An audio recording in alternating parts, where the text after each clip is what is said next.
Self-sabotaging habits, Shelley Booth, what is that in my words? Self-sabotaging habits are things that keep coming up in your life that might even be you. You might be your own worst nightmare. Yeah, you might be. Things that keep coming up in your life that keep pushing you off track. You're doing so well, you're on a roll, things are really looking up, and all of a sudden, something comes in.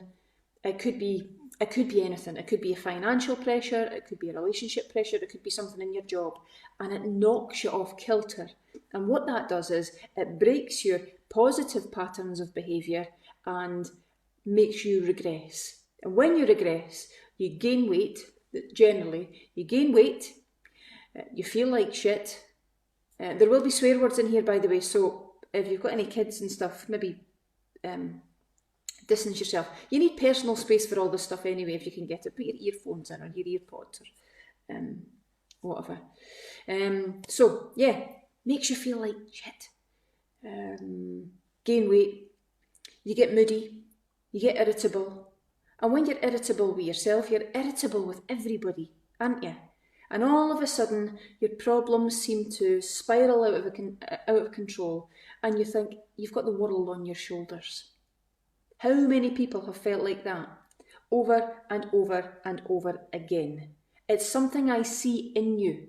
When you disappear from Feel Look Be, so many people, not everybody, but so many people gain weight, regress, feel like crap again. And that's in real time from the gym and online. That tells me you've left Feel Look Be without it being hardwired. You've not stayed around long enough. It's not who you are. See, to get this right, see, for me and the world needs women in particular who can set out a plan and stick to that plan with grit, with determination, with succinct ability, with razor sharp focus, with the eye on the ball, and be courageous in it. The world needs you people. For all the people that like to shy away and make excuses, but injury, knee injury, can't, not got time, What kind of shape would the world be in if we were run by women like this? Not very good. We need women who could see it through to an end point, and that end point is sustainable, long-term change. No self-sabotage. And I don't mean eating out or getting pissed once in a while, because I do that too. And if I'm going to go off plan, I was saying the other day, if I go off plan, in fact, somebody prompted me, if you go off plan, what do you eat? And I said, see, between me and you, if I go off plan, I'm going straight for the sushi bar. Once in a while, fine. Every week, definitely not. Every other day, most definitely not. Every day, not even heard of. Once in a while, yes. Get pissed once in a while? All over it. Suffer the next day? Absolutely. Yes. Suffer for about 3 days. I was out last week, suffer for 3 days solid. Hard going. Was it worth it at the time? Yes. Loved it. That's not what I'm saying. It's not the one-offs I'm talking about. It's the sustainable, poor lifestyle choices, the unsustainable, poor lifestyle choices that you can't keep up with because you end up feeling like shit. And you find me again if you're courageous enough. So I want to stop and pause there, and I want to say to every single one of you that have self-sabotaged and you feel like crap again, you have come back to the right place. It's not, you should not feel down on yourself. You should not feel, like sheepish. And like you've stepped back, you've gone back, you've actually made a huge step forward to changing this, because I can help you. These fabulous women can help you on this page. So well done, I commend you. You're going to be absolutely amazing. You're safe. Good for you. So, whilst we know this, your brain can change. It's not fixed. Your brain grows and changes, forms new patterns. Neurons speak to neurons all of the time. Most of the time you live 50% of your day in automaticity, like automatic thinking. You do things just because it's automatic. You spend approximately 50% of your day in automaticity. You spend the other 50% direct thinking, but it's an effort. So to change behaviour patterns, it takes you being proactive. To make your meals from scratch, that's being proactive, that's changing things. Need to go to the shop. Shelley's gave me a shopping list. You would just eat how you eat, convenience food. That's automaticity. Going to the shops to buy the produce, thinking about organic, that's direct thinking. You're being an intentional and a direct thinker. And in that zone, you can make some incredible changes. But maintaining that is where you're falling down. It is. You're drinking too much. God help, I hope you're not smoking, but if you are, we need to look at that. We need to look at everything. You're eating convenience foods. You're furring up your arteries. In fact, you're well on your way to getting type 2 diabetes. Your BMI is, definitely in the obese category. Your moods are erratic. In fact, as a joke, you think you've got bipolar, and you've not, but you say, I feel like I've got bipolar, I'm down like a yo-yo. You think it's the menopause. Actually, I'll tell you a secret, it's not the menopause. It's all the shit that you're putting into your body. How is your body supposed to react to the toxins, to the chemicals, to the alcohols, to the sugar, to the GMO, the glyphosate? How is it supposed to react to that? And then the fat and the visceral fat and the endocrine disruptors. How do you expect your brain to cope with that? But it does. Your brain is amazing and it can change. So when you know that, when you know your brain can change and you can change thought patterns, and you can definitely do it sustainably, because thousands of people do, and that's how they live, including me. Sustainably change takes daily work. You have to show up daily. This is a lifestyle. This isn't a month plan. This is a lifestyle. Once you know that that could happen, you can actually change everything. Absolutely everything about how you think, how you operate, what you action, what you leave behind. And slowly your life will start to change. But you need to show up for yourself every single day. Pause, breathe.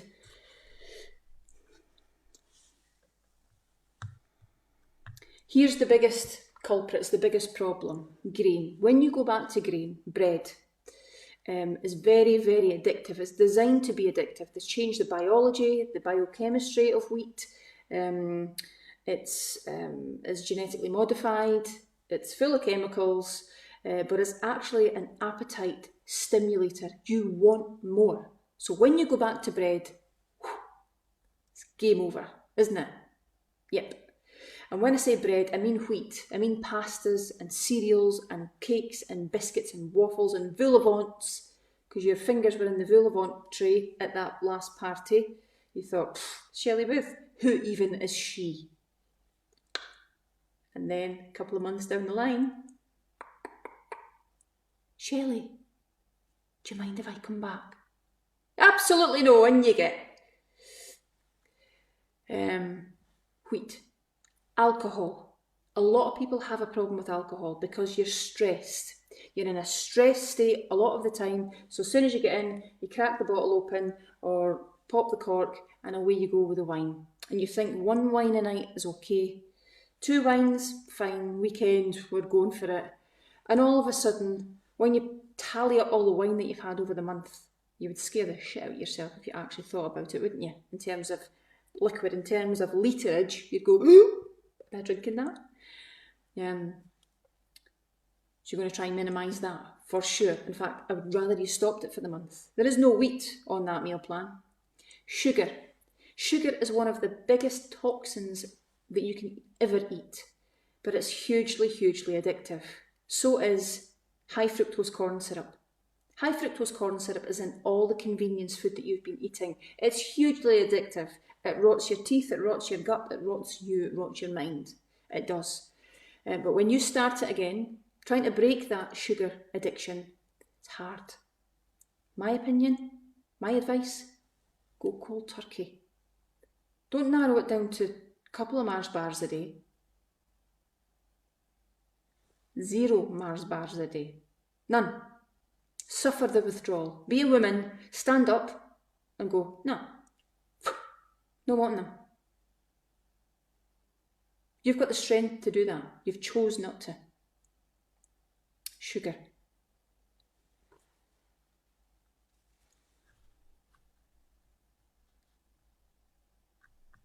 Pasta. Somebody's just mentioned pasta there. Your stomach will go, boop, it'll bloat. The carbohydrate content in that pasta, if you've been on FLB, you definitely won't be used to it. It will bloat you. You'll have gut issues. You might have acid reflux. Just don't have it. Nobody's touching pasta. It's not on the meal plan. You stick to the meal plan like glue. You are what you eat. I know that's dead cliche, but you are what you eat. When you eat good quality food, you feel quality. You feel on top of the world. No calorie tracking, no counting calories, no macros, no MyFitnessPal, just eating good quality food.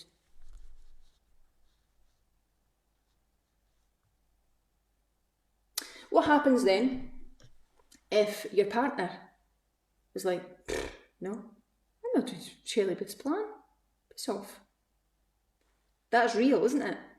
Just seen somebody saying, my husband left me a message on the bottom of my grocery list, biscuits please. That's a hard one. If you have an addiction to sugar, but your family still want your addiction, how do you deal with that? That's going to be a really, really tricky one to manage. I'm telling you, you're going cold turkey. If you're doing what I'm asking, that's what I'm suggesting. Cold turkey. Biscuits there for you. You've got your separate cupboard. You've got your biscuit tins are well hidden away from me. This is my cupboard in the kitchen, and that's where my food is. Right? That's what you're doing. If it's self-sabotaging habits that involve food, you have to. You have to. Preparation is absolutely everything. If you are hungry, you've got your 3 meals a day, you should be eating enough. Nobody's eating wee spuggy meals on here. You're eating good quality meals. I like big platefuls. There's big platefuls on there. It's satiating food. You should not be hungry. But what you do is, when you start FLB, you crave, don't you? You crave all the things that you've been eating. And that's what it is. It's not hunger, it's a craving for all the stuff, because agribusiness and all the big food business have got you addicted because they're making tons and tons of money off you eating all their shite. So, you've got your separate cupboard, you've got your separate wee compartment in the fridge, you've got your bottles of water, or you've got your soda stream, or whatever it is you're going to use for your water, and you've got your own little space. You have to do that. So, we've got automaticity and we've got direct thinking. Know that you're working in both. But to do this and to stick to this, you need to realise that you need to step out of your comfort zone, and you need to do as I'm asking you to do. Show up on the workouts, get the 10,000 steps in. So, I'm going to ask you a question. That goal that you gave me at the start, I'm going to ask you, are you courageous enough and brave enough to change? Answer me now. Are you courageous enough and brave enough to change?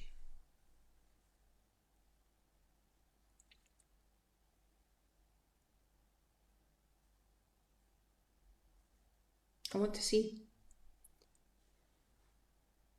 Yes. Yes. I am now. Good. Yes. We need strong, convicted women. Like, that's what we need. Look at what's just happened in America. Absolutely horrendous. I mean, how would you even deal with it? You can't. So when all I'm asking you to do is eat good quality meals and stick to the plan, you can do this. You can absolutely do this. Think of what people are battling with just now.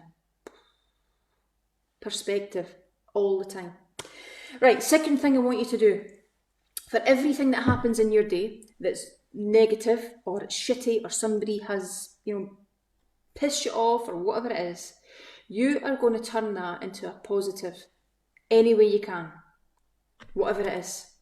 Whether it's your manager, whether it's somebody below you, who cares? Whether it's your neighbour, your partner, you are going to find the positive in it. That's number 2. I hope you're writing this down, by the way.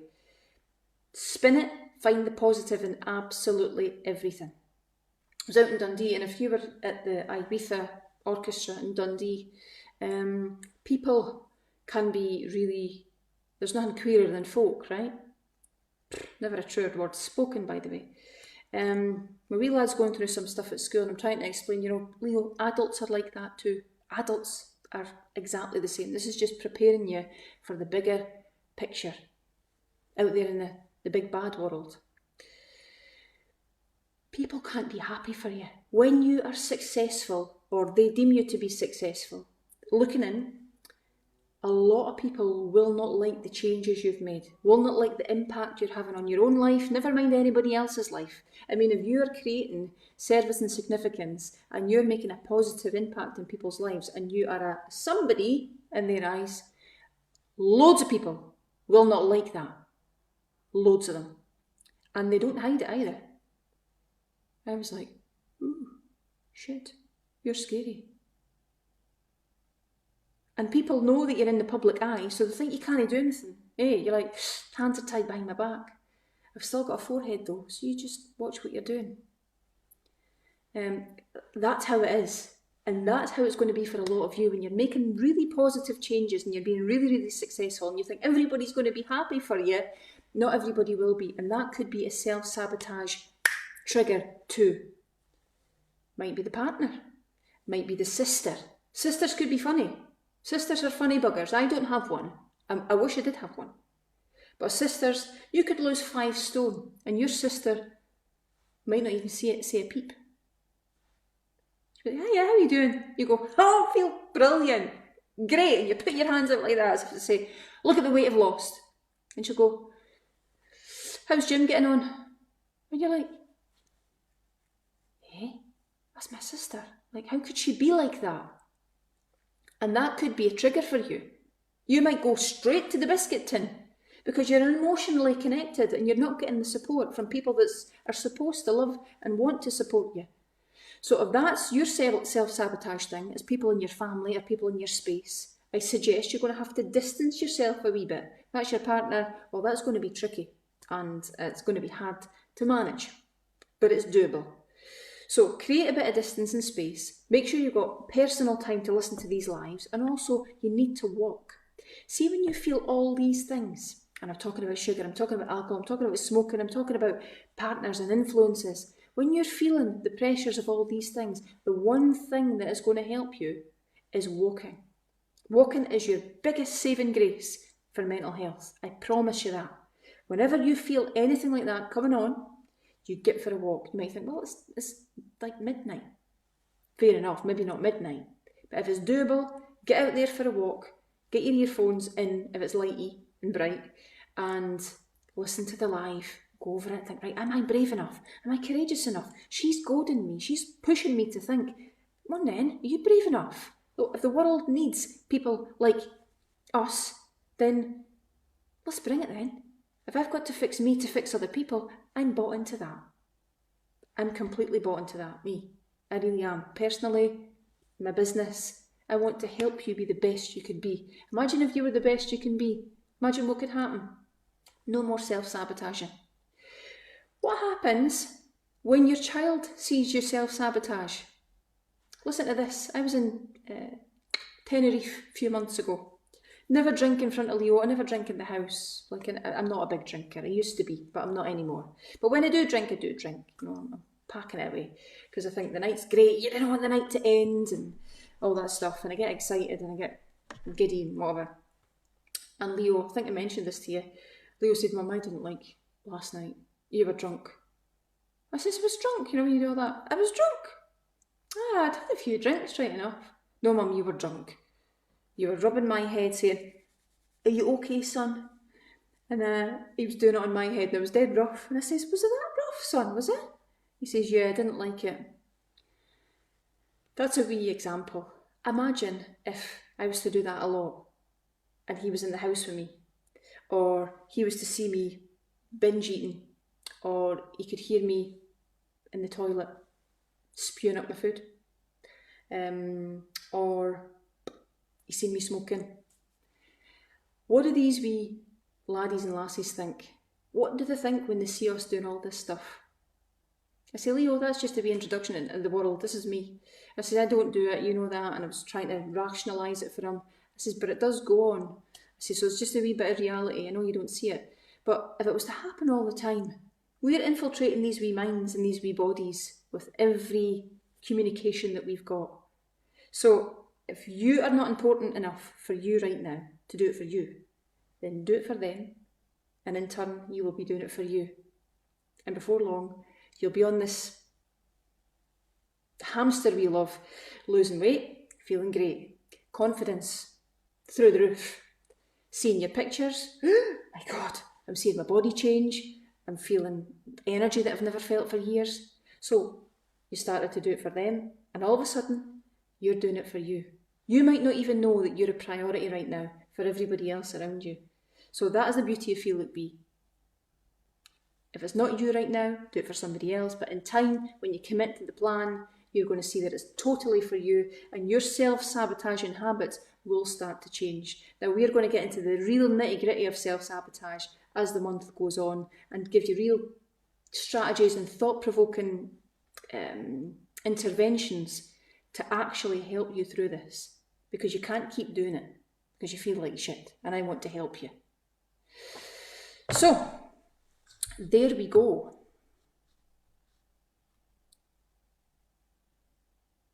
Keeping it real as always. So we're on Wednesday. By this point, the new people last night had a Zoom, a chance to ask any questions that they had, which we've done. You now are familiar with the meal plan. I want you to do 10,000 steps a day. This is another thing you do. You start with gusto, you start with vibrance and vitality, and you've got all the gear, you've got all the food in, you're like, there you are, I'm on live, I've been sitting waiting on you to come live for 15 minutes, and all of a sudden, 2 weeks in, you go, where's Ashley gone? Anybody seen Ashley? No, never seen her. No, never seen her since week 2.